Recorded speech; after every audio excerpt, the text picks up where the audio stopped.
할렐루야. 8월 31일 수요일입니다. 8월 마지막 날 우리에게 주신 말씀은 데살로니가 후서 3장 1절에서 18절까지의 말씀입니다. 제가 말씀을 읽도록 하겠습니다. 끝으로 형제들아, 너희는 우리를 위하여 기도하기를 주의 말씀이 너희 가운데서와 같이 퍼져나가 영광스럽게 되고 또한 우리를 부당하고 악한 사람들에게서 건지시옵소서 하라. 믿음은 모든 사람의 것이 아니니라. 주는 미쁘사 너희를 굳건하게 하시고 악한 자에게서 지키시리라. 너희에 대하여는 우리가 명한 것을 너희가 행하고 또 행할 줄을 우리가 주 안에서 확신하노니 주께서 너희 마음을 인도하여 하나님의 사랑과 그리스도의 인내에 들어가게 하시기를 원하노라. 형제들아, 우리 주 예수 그리스도의 이름으로 너희를 명하노니 게으르게 행하고 우리에게서 받은 전통대로 행하지 아니하는 모든 형제에게서 떠나라. 어떻게 우리를 본받아야 할지를 너희가 스스로 아나니 우리가 너희 가운데서 무질서하게 행하지 아니하며 누구에게서든지 음식을 값없이 먹지 않고 오직 수고하고 애써 주야로 일함은 너희 아무에게도 폐를 끼치지 아니하려 함이니 우리에게 권리가 없는 것이 아니요 오직 스스로 너희에게 본을 보여 우리를 본받게 하려 함이니라. 우리가 너희와 함께 있을 때에도 너희에게 명하기를 누구든지 일하기 싫어하거든 먹지도 말게 하라 하였더니 우리가 들은즉 너희 가운데 게으르게 행하여 도무지 일하지 아니하고 일을 만들기만 하는 자들이 있다 하니 이런 자들에게 우리가 명하고 주 예수 그리스도 안에서 권하기를 조용히 일하여 자기 양식을 먹으라 하노라. 형제들아, 너희는 선을 행하다가 낙심하지 말라. 누가 이 편지에 한 우리말을 순종하지 아니하거든 그 사람을 지목하여 사귀지 말고 그로 하여금 부끄럽게 하라. 그러나 원수와 같이 생각하지 말고 형제같이 권면하라. 평강의 주께서 친히 때마다 일마다 너희에게 평강을 주시고 주께서 너희 모든 사람과 함께 하시기를 원하노라. 나 바울은 친필로 문안하노니 이는 편지마다 표시로서 이렇게 쓰노라. 우리 주 예수 그리스도의 은혜가 너희 무리에게 있을지어다. 아멘. 오늘 본문은 데살로니가 후서의 종결 부분으로 바울의 데살로니가 공동체를 향한 마지막 당부와 부탁의 말이 기록되어 있습니다. 오늘 본문은 1절에서 5절, 6절에서 15절, 16절에서 18절 이렇게 크게 세 부분으로 나눠서 생각해 볼 수 있습니다.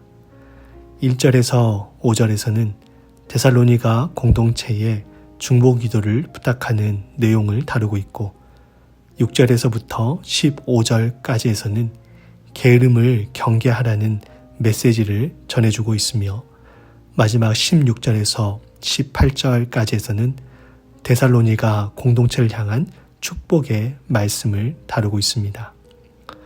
먼저 바울은 자신들을 위해 기도해 주기를 부탁합니다. 그들이 부탁한 기도의 내용은 데살로니가 교회에 하나님의 말씀이 전해지고 퍼져 나간 것처럼 앞으로 펼쳐질 바울의 사역 가운데 이와 같은 일이 지속적으로 일어날 수 있도록 기도 요청을 하고 있습니다. 더불어 복음을 전하는 데 있어서 자신들을 건지시고 지켜주시기를 위해 기도해 주기를 부탁합니다. 복음을 듣는다고 해서 누구나 복음을 받아들이는 것도 아니고 또한 복음을 전하는 모습을 보고 복음을 듣는 자나 주위에서 이것을 바라보는 사람들이 석연치 않게 생각하고 대할 수 있습니다. 무엇보다 바울의 사역 가운데 이런저런 이유로 시비를 걸거나 복음을 전하지 못하게 하는 사람들이 많이 등장을 하지요. 그래서 바울은 이런 어려움 가운데서도 하나님께서 자신들을 지켜 보호해 주시라고 기도를 요청합니다. 우리는 기도 없이 살아갈 수 없는 존재입니다. 특별히 복음을 전하는 일에 있어서는 더욱 그렇습니다. 그래서 바울은 복음을 전하는 일에 있어서 그 사역 자체도 중요하지만 보이지 않는 곳에서 그들을 위해 기도하는 중보기도 사역의 중요함을 알았습니다. 복음을 전하는 일 중요합니다. 하지만 그 전에 기도가 없다면 그렇게 중요하게 여기는 복음 전파 사역이 좋은 열매를 맺기는 어려울 것입니다. 그러나 어디 복음을 전하는 일뿐이겠습니까? 우리 삶의 모든 부분이 기도 없이는 좋은 열매를 맺을 수 없습니다.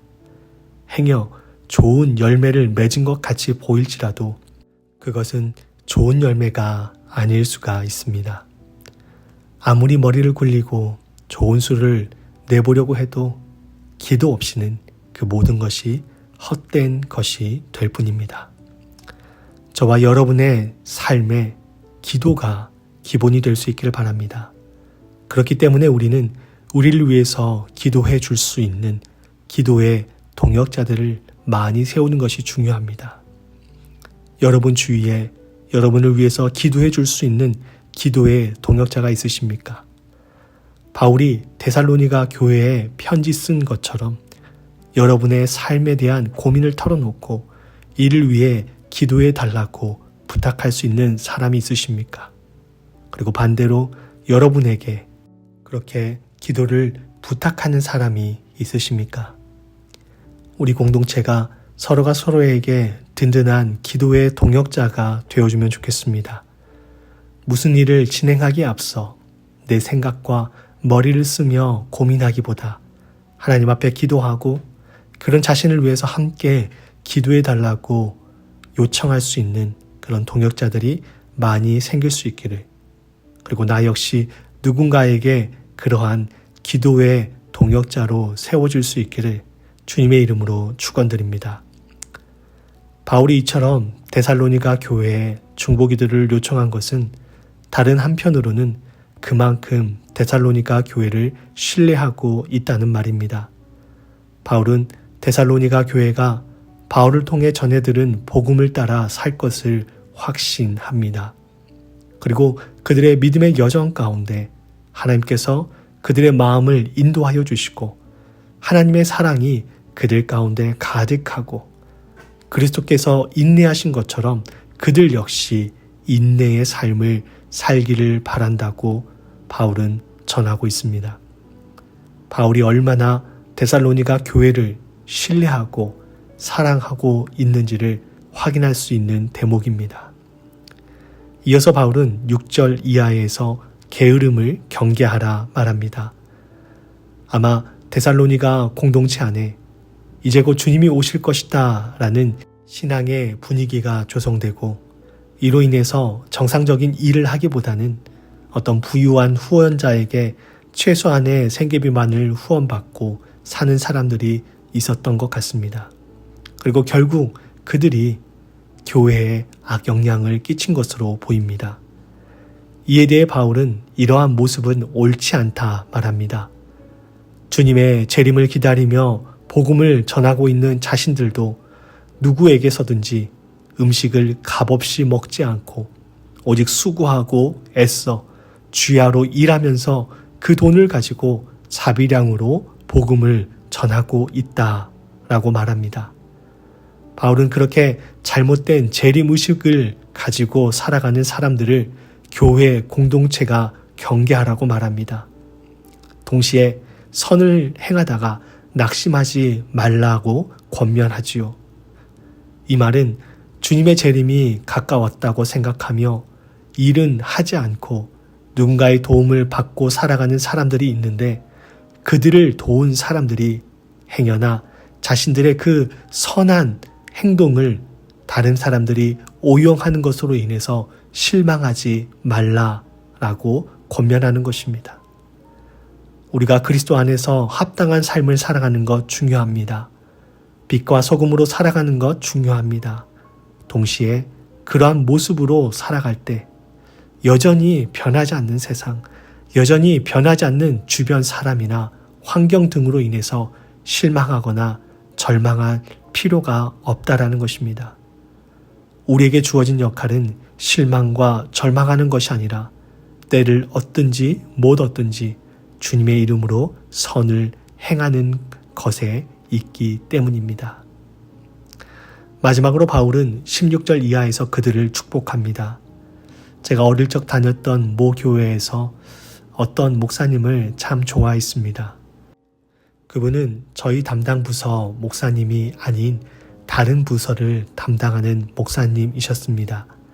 한 번은 저희 부서를 담당하시는 목사님께서 휴가를 가시고 다른 부서를 담당하시던 그 목사님이 오셔서 말씀을 전하셨는데 그분의 말씀이 참 좋았습니다. 가장 좋았던 것 중 하나가 그분의 기도였습니다. 그분의 기도는 화려한 미사구는 없는 아주 투박하고 또 투박한 기도였습니다. 그러나 참으로 진솔하고 거침없는 기도처럼 느껴졌습니다. 그분의 기도 중에 무엇보다 한 부분이 좋았는데 그 부분이 바로 오늘 16절에 나오는 말씀입니다. 평강의 주께서 친히 때마다 일마다 너희에게 평강을 주시고 라는 부분이었습니다. 때마다 일마다 참으로 적절하고 좋은 표현인 것 같습니다. 항상이라는 단어도 있지만 저는 이 때마다 일마다 라는 단어가 더 마음에 와닿습니다. 그래서 그 이후로 저도 기도할 때 종종 하나님의 도우심을 구하며 때마다 일마다 도와달라고 기도하곤 합니다. 우리가 어떠한 상황에 처했을 때 하나님이 도와주시고 그런 하나님의 도우심과 평강의 손길이 매일매일 이어지기를 소망합니다. 그런 바울의 소망의 마음이 데살로니가 교회를 향하고 있었던 것입니다. 그리고 그 공동체 안에 예수 그리스도의 은혜가 가득하기를 바울은 바라며 축복했습니다. 우리 인생에 필요한 것은 하나님이 주신 소망이요 그분의 은혜입니다. 하나님이 주시는 소망이 없다면 우리는 우리의 소망, 우리의 욕심, 탐욕을 품고 살아갈 것이 자명합니다. 하나님의 은혜가 없다면 우리는 우리의 노력만 의지하고 우리가 가진 조건들, 우리 주위에 있는 사람들, 돈, 명예, 권력의 힘을 빌어 살아갈 것이 분명합니다. 그러나 우리에게는 하나님의 은혜가 있습니다. 그리고 그 하나님의 은혜는 그 모든 조건들을 뛰어넘습니다. 하나님의 은혜 없이는 우리는 한순간도 살 수 없습니다. 하나님의 은혜 없이는 우리의 삶은 온전하지 못할 것입니다. 바라기는 저와 여러분의 삶에 때마다 일마다 도우시는 하나님의 은혜와 소망이 함께 하시길 바랍니다. 그리고 그 은혜에 매일매일 감사하며 하나님이 주시는 소망을 따라 하루하루 순간순간 하나님의 영광을 위해 살아가는 저와 여러분이 될 수 있기를 주님의 이름으로 축원드립니다. 함께 기도하시겠습니다. 살아계신 하나님, 바울은 자신의 사역에 있어서 아니 세상의 모든 그리스도인들의 삶 가운데 기도가 필요함을 또한 함께 기도해 줄 수 있는 기도의 동역자가 필요함을 말하고 있습니다. 우리 공동체가 서로가 서로를 위한 기도의 동역자가 되게 하여 주시옵소서. 기도의 나눔, 사랑의 나눔이 있는 그런 복된 공동체 되게 하여 주시옵소서. 또한 바른 재림신앙을 갖기를 원합니다. 주님께서 언제 다시 오실지는 모르지만 반드시 오신다고 하셨사오니 그 주님을 믿으며 온전히 기다리는 저희들 되게 하여 주시고 그 기다리는 동안 하나님의 말씀을 따라 빛과 소금으로 살아가게 하여 주시옵소서. 선을 행하되 낙심치 않게 하시고 무엇보다 때마다 일마다 도우시는 하나님의 은혜와 평강을 구하며 또 그러한 마음으로 다른 믿음의 동역자들을 축복하는 저희들 되게 하여 주시옵소서. 오늘 하루의 삶 가운데도 순간순간마다 주님께서 함께하여 주실 것을 믿으며 예수 그리스도의 이름으로 기도하옵나이다. 아멘.